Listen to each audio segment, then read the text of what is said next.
I used to hate kids. To me, they were snot-nosed, self-centered, crazy little things. When my kids were born, though, I started to see children differently.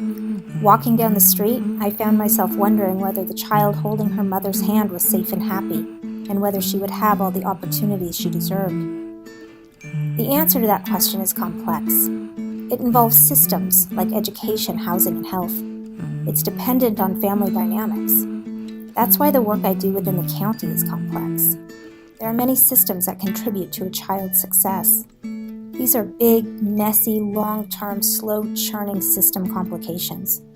Ensuring our kids are successful can be overwhelming, and simultaneously trying to change multiple systems that are feeding those challenges can feel impossible. But these are the problems that get me out of bed every day.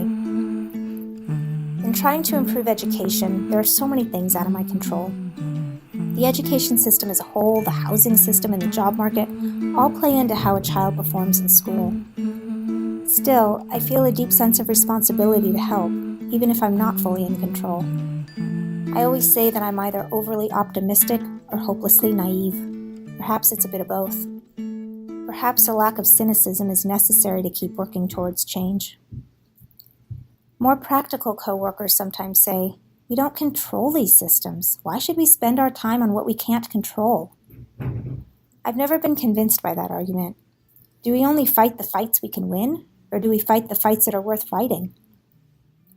I wish pure optimism was enough to make it happen, but there are key elements that must be in place to tackle any complex problem.